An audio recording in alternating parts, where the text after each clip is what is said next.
Namun, pada saat ini, sekelompok tetua kaisar bersukacita kembali. Tetapi mereka tidak peduli untuk menghargai rayuan dan kutukan kedua pria itu. Mereka segera melebarkan sayap dan terbang mundur. Desir-desir. Ledakan. Qin Yichen memanggil kereta Feng Qing. Tetapi ketika Fan Wanyu melihatnya, matanya retak. Dia juga memanggil kereta dewa dari klan Fan Ming dan mengejarnya. Mau pergi? Muntahkan. Fan Wanyu ingin mengejar. Tapi melihat mata Qin Yichen tertegun. Pergi. Di tengah ledakan itu, banyak kekuatan datang darinya.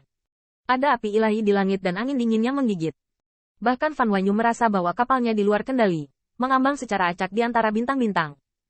Tidak hanya itu, alam semesta kecil yang dibentuk oleh bintang-bintang di belakang kepala Fan Wanyu juga terus bergetar, yang membuatnya merasa ketakutan.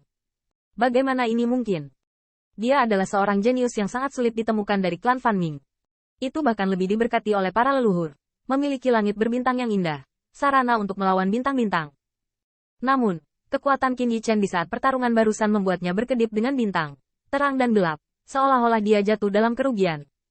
Desir. Kapal perang Feng Qing berpacu di ruang bintang, dan untuk sementara waktu, Golden Crow Hao Yao dan yang lainnya juga bermata merah, dan mereka pecah dan dikejar dengan kecepatan penuh. Namun, Lei Qiu berdiri di buritan, guntur meledak dari mulutnya, Jin Wu Hao Yao panik, dan bahkan lebih sadar akan masalah yang sangat serius. Itu adalah kecepatan yang sangat cepat dari kapal perang Feng Qing. Puluhan ribu ahli di pengadilan iblis kuno mereka hanya dapat mengejar sedikit. Selain itu, waktu dan ruang berputar Qin Yichen, dan naga petir untuk melawan, membuat mereka merasa sangat sulit. Dan di atas kapal, ada puluhan ribu orang kuat dari klan Wu Jin dan Dike. Bahkan jika mereka benar-benar mengejar, tidak pasti siapa yang membunuh siapa. Sialan, sialan. Tanda seru. Tanda seru. Fan Wanyu berdiri di langit berbintang, menyaksikan kapal perang Feng Qing pergi. Matanya terbelah, omannya menembus ke segala arah. Setelah waktu yang lama, kapal perang Feng Qing terbang melintasi langit berbintang, dan lukanya sembuh perlahan setelah Putri Wenqing meminum obat ajaib. Putri Wenqing terhuyung dan bangkit, berjalan ke arah Qin Yichen, menggigit bibirnya. Kayu, bagaimana? Qin Yichen berbalik dan tahu bahwa dia sedang berbicara tentang Dao Hua. Qin Yichen tidak punya pilihan selain menunjukkan padanya. Detik berikutnya, wajah Qin Yichen berubah lagi, menjadi persis sama dengan bunga buas, dan begitu pula suaranya. Kebaikan dan kebenaran palsu. Kalian semua tertipu oleh dewa pedang bawaan ini. Apa yang dia katakan lebih baik dari apa yang dia nyanyikan. Tapi pada akhirnya, dia mengambil keuntungan besar. Hei, gadis kecil dari klan Kaisar Ke, apa kau tidak menginginkanku? Kalau begitu biarkan dia melepaskanku. Dan kalian, bukankah kalian semua bertindak demi kalian sendiri? Kenapa kalian ingin berjuang untuk kekacauan kecil ini? Namun, tatapan Putri Wenqing yang tampak seperti orang idiot. Lei Qiu berkata dengan ringan. Saya percaya bahwa langit akan bergerak, langit akan berubah dan bumi akan berubah dan hati akan tetap tidak berubah. Qin Yichen tertawa dan mendesak artefak Kaisar Bihai lagi untuk menekannya. Bunga ini telah menyerap energi dari sejumlah pembangkit tenaga listrik yang tidak diketahui dan telah memelihara segala macam cara. Masih sulit untuk sepenuhnya menekannya saat ini. Namun, peluang yang terkandung dalam bunga ini tidak layak menarik puluhan ribu orang kuat untuk mengalahkan darah. Jika itu dapat disempurnakan atau ditaklukkan secara menyeluruh, maka Qin Yichen dapat memadatkan kekuatan dengan segala cara, dan menarik ribuan cara. Namun, bunga ini benar-benar luar biasa. Qin Yichen tidak berani melepaskannya dengan mudah, dan perlu waktu untuk mengatakan bahwa itu akan sepenuhnya dimurnikan. Namun, di dalam tubuh Qin Yichen, ia melihat Dao Hua membuat gigi dan cakarnya marah. Mengapa? Mengapa? Sedikit bermacam-macam, Anda mengatakan bahwa Anda memiliki cara untuk besok, maka saya dan Anda tidak memiliki keluhan dan dendam. Mengapa menekan saya? Mengapa memperbaiki saya? Qin Yichen berkata dengan ringan. Karena aku lebih baik darimu. Bukankah ini aturan yang kamu patuhi? Putri Wenqing mengabaikan bunga itu. Sebaliknya, dia memandang Qin Yichen. Dia tiba-tiba menjadi malu dan tersenyum bangga. Kayu, kali ini saya benar atau tidak?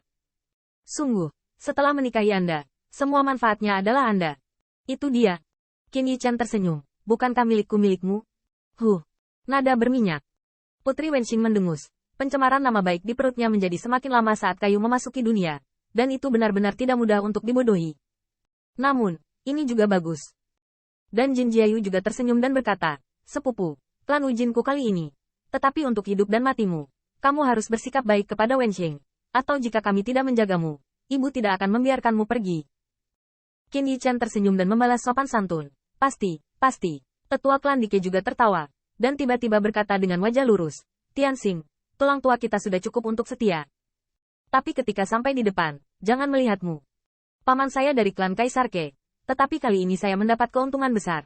Apakah saya harus mengatakan sesuatu? Ini harus dikatakan. Qin Yichen berkata dengan tegas. Terima kasih untuk kali ini. Saya ingin memberikan kesempatan ini kepada Anda. Tetapi saya tidak pernah berpikir. Tetua klan Dike melambaikan tangannya. Oke. Membosankan untuk mengatakannya. Ya, kamu bersedia menjadi ratu kami. Kami tentu ingin kamu hidup dan mati. Terima kasih. Anda tidak perlu melakukannya. Tetapi makanan yang enak tidak dapat melarikan diri. Tetapi begitu banyak orang. Ketika Anda dan anak Wenxing sedang bulan purnama, Anda harus meletakkan 100 meja anggur yang enak. Itu tidak dapat diatur oleh Kaisar. Itu Anda.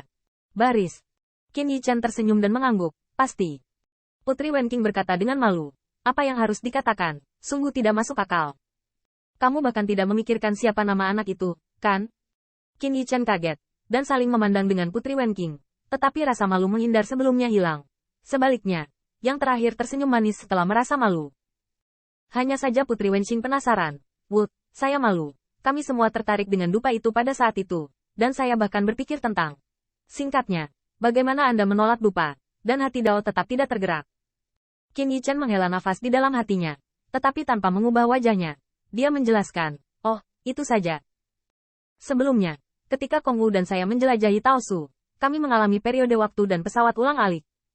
Kemudian, kami bertemu dengan kekuatan umat manusia. Dia mengajari kami beberapa metode mental, dan dia melihatku sebagai dewa bawaan, sehingga aku bisa memahami Daosin. Qin Yichen melambaikan tangannya. Namun, kekuatan besar itu adalah ras manusia. Mentalitas ini diajarkan kepada saya karena wajah Kong Wu. Jika saya meneruskan kepada orang lain, itu akan melanggar Daosin. Apa yang dikatakan Qin Yichen agak bertentangan dengan niatnya, dan dia dengan cepat menambahkan. Tetapi seniornya berkata, jika hari ketika umat manusia benar-benar berdiri, mentalitas ini dapat dibagikan dengan dunia. Putri Wenxing terkejut, dan tetua dari klan Dike di sebelahnya juga berkata dengan emosi. Ternyata itu adalah kekuatan dari ras manusia, tidak heran begitu.